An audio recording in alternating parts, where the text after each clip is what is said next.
Well, thank you all for making the time to join us on this call tonight. And I hope that wherever you are as okay as you can be, given what is happening in our country and to our country right now.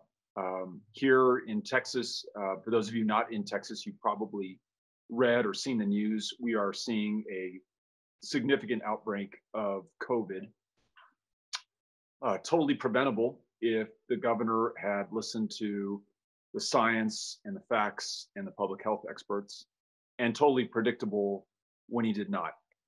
We're seeing really rapid rise in cases, um, rapid rise in hospitalization, record levels of hospitalization across the state of Texas.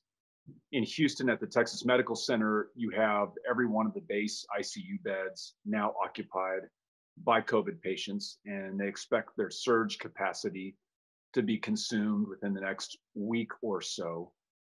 So it is pretty dire here, and we are very concerned about our fellow Texans. And personally, at least in our house, trying to do our best by staying home all the time.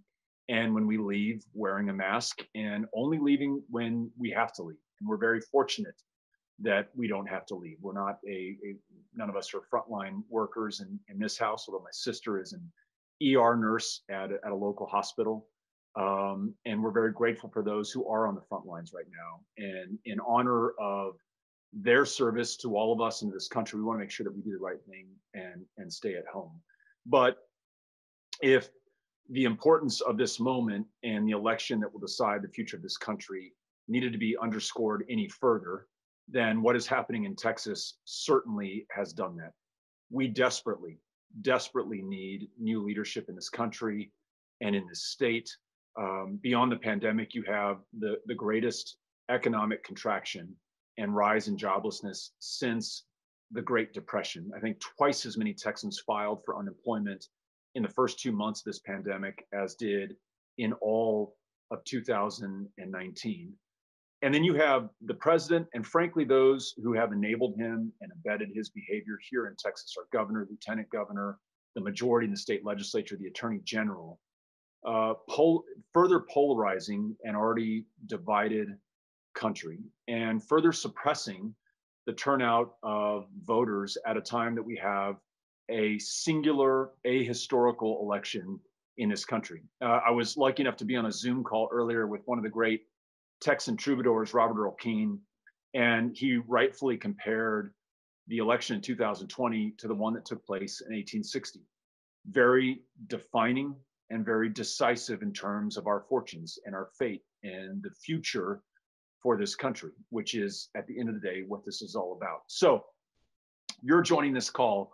My joining it with you is to talk about what we can all do together to ensure that we make the most of this moment to get it right for this country.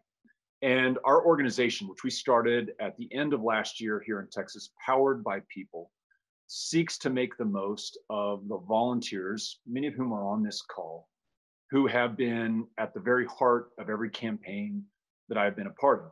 When we ran for Senate in Texas in 2017 and 2018, and I think just about everyone on this call was part of that extraordinary 254 county campaign here in the state of Texas, there were 20,000 of our fellow Texans who picked up a clipboard and knocked on the doors of, in most cases, complete strangers to tell them what was on the line in that election, how high the stakes were, and to invite them into our democracy.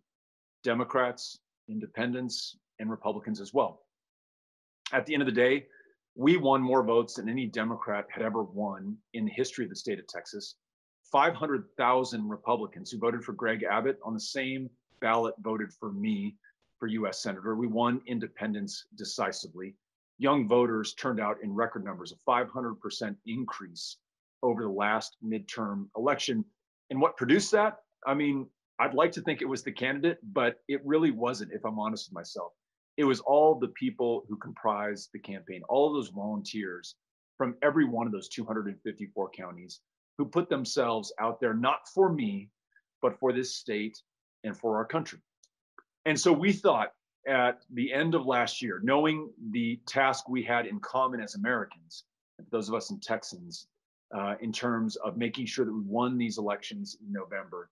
We thought, what if we got the band back together? All these amazing volunteers who made something absolutely extraordinary possible in Texas. What if we asked them to work together to help elect a Democratic majority in the state house in Texas for the first time in 20 years? And part of what we were able to do in 2018 was elect 12 new Democrats to positions within the state legislature, replacing long serving Republicans, leaving us only 9 seats down from that majority. The even better news is that I beat Ted Cruz in 9 of the state house seats that are currently represented by Republicans. So not only can we, must we do this, but in some respect, we have done this before. What does the majority in the state house of Texas mean? It means that the most racially gerrymandered and voter suppressed state in the union will now have a Democratic majority that can draw inclusive districts that will no longer exclude and seek to diminish the power of Black and brown voters in Texas, a state that is currently the worst in the nation in terms of voter performance and voter turnout, could draw inclusive boundaries that brings more people in and turns more people out. That means that we can then have a majority that works on reducing gun violence, confronting climate change before it's too late, and taking a state that is the lowest insured in the nation. More people have per capita no health care in Texas than in any other state in the union, and make us a leader in figuring out how to make sure that everyone has access to a doctor, a mental health care provider, or the ability to fulfill their prescription. We're 9 seats down, and our idea is let's get all these amazing volunteers, thousands of them across the state, to knock doors back when we could knock doors, and now to make phone calls and to text their fellow Texans and urge them to participate in these upcoming November elections.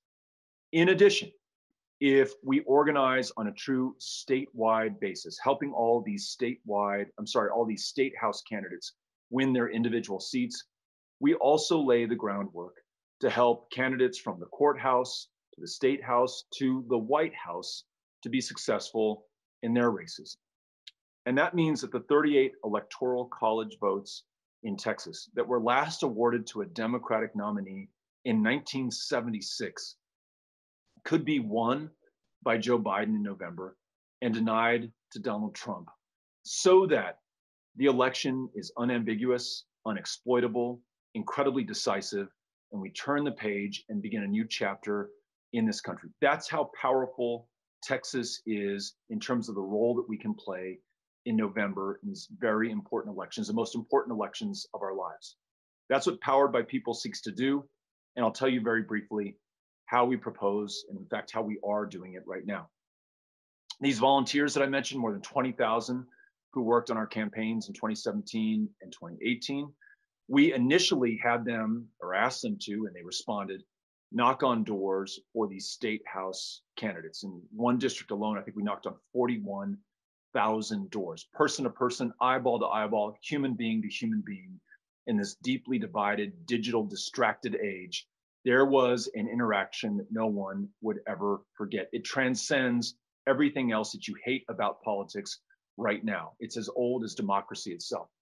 Well, post-COVID, we could no longer knock on doors, so we began to pick up the phones. And in the last 4 months, we have made nearly 1 million phone calls to help register likely Democratic voters in the state of Texas and to make contact with already registered Democratic voters in the state of Texas to make sure that we have their right name, their right address, their right polling location, their right phone number, and a commitment to vote for Democrats up and down the ballot. Now, registering net new Democrats and then contacting existing Democrats means that we can turn all of that data and information over to those candidates, again, from the courthouse to the state house to the White House, so that we can have the most effective, energized, coordinated turnout campaign in Texas history that will produce a Democratic majority in the state house and a Democrat in the White House when we needed it more than we ever have in the history of this country.